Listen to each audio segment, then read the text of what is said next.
Welcome to the Fear and Greed Afternoon Report for Wednesday, the 3rd of May, 2023. I'm Sean Aylmer.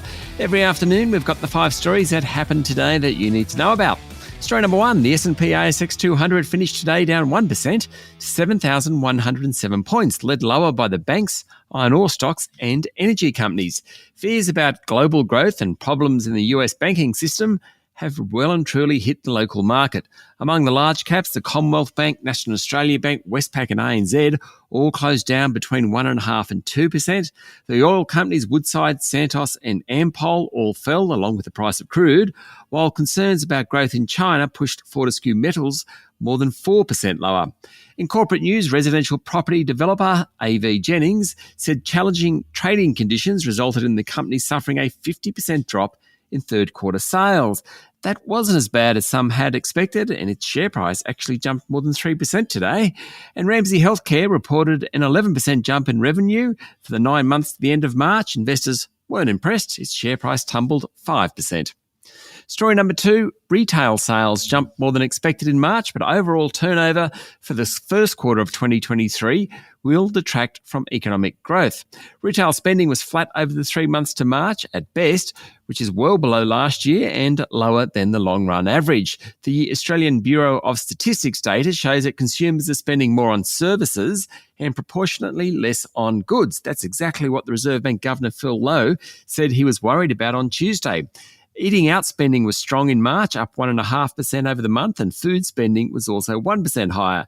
Now, part of that was higher food costs, inflation, but it was also due to the footy seasons starting again, or as the ABS put it, strong demand driven by the continued return of large-scale cultural and sporting events.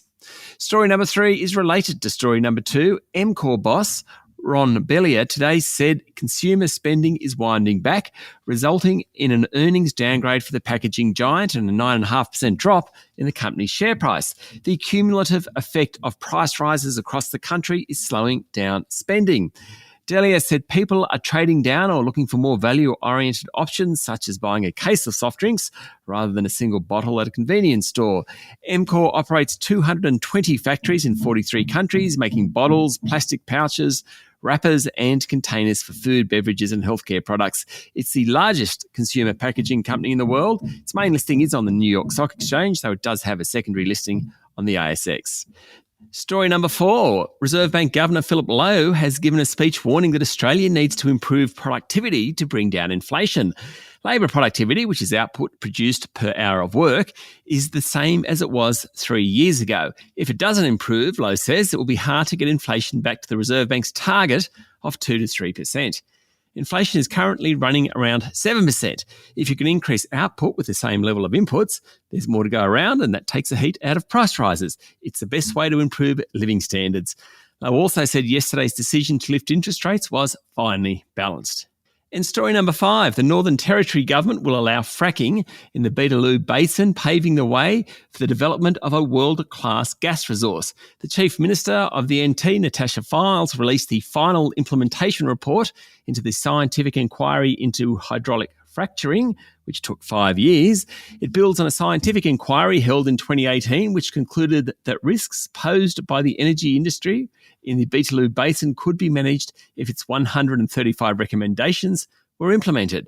Ms. Fyles said the government would deliver tough and uncompromising new measures that will create a sustainable environment, and also commit $2 million a year for the government's Petroleum Operations Unit to ensure standards are met.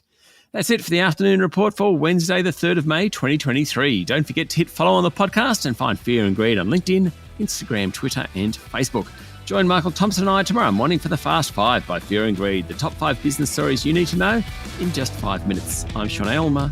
Enjoy your evening.